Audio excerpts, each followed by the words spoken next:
akan membimbing kita baik dalam kehidupan kita di dunia sampai menyelamatkan kita dalam kehidupan akhirat.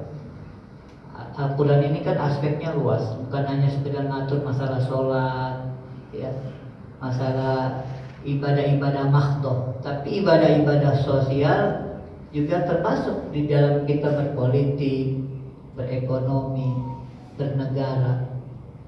Kemarin guru kita mengajar, jangan hal-hal yang bersifat besar, universal, politik itu besar untuk urusan negara dan urusan agama. Urusan ke kamar mandi aja diajarin. Ya, bagaimana kita masuk ke kamar kecil?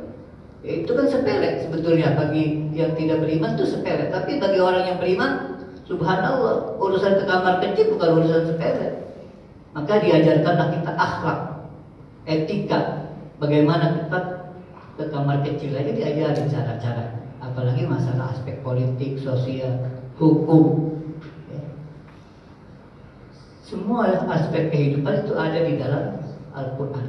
Cuma orang-orang yang tidak suka dengan Al-Quran menggembar-gemborkan, ya Al-Quran itu ada ayat-ayat yang bersifat terorisme. Ya, Al-Quran itu ada yang mengatakan tidak lengkap, tidak syamil.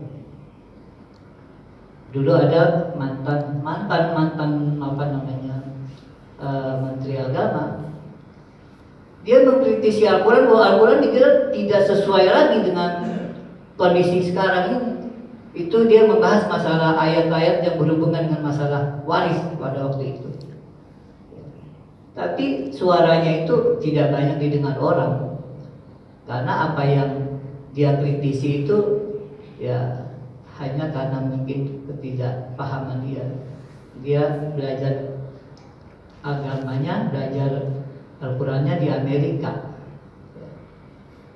Maka pemahamannya yang dia dapat pemahaman orang-orang orientalis barat itu mereka mempelajari Al-Quran tapi dengan tujuan bagaimana mereka bisa menggemboskan Al-Quran, menggemboskan Islam dari dalam, ibarat begitu. Ya. Dan paham-paham yang dia bisa kritisi, dia kritisi.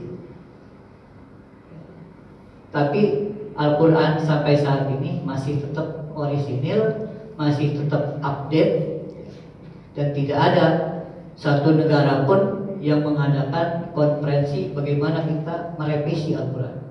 Itu tidak ada. Coba kita benar-benar dengarkan. Kalau merevisi Injil, Bible, dan lain-lain sebagainya itu mungkin ya, karena memang selalu ada update apa yang sesuai. Tapi Al-Quran ini mudah solahiyahnya, itu masa validitasnya itu sumber zaman, madaz zaman. Kalau belum kiamat, Al-Quran itu masih terus update. Ya. Tidak ada istilah tidak update Al-Quran. Kalaupun mau dinasakh, ada hal-hal yang bukan tidak sesuai, ada yang mau diganti sama Allah, maka diganti lagi dengan ayat yang baru. Itu pun Allah yang menasakh, yang menggantinya. Tapi sampai saat ini tidak ada manusia di dunia ini yang bisa mengkritisi Al-Quran, ya. Apalagi mengganti ayat-ayat. Oleh karena itu wajarlah bagi kita tinggal membaca, mempelajari Al-Quran dan mengamalkan. Itu tugas kita. Yang tugas terakhirnya apa? Mendakwahkan Al-Quran kepada umat Islam itu sendiri, ya, karena banyak, mohon maaf, umat Islam yang belum pada bisa baca Al-Quran. Ya, kalau kita mau jujur, anak-anak kita tes satu-satu dan anak-anak kita pada bisa baca Quran.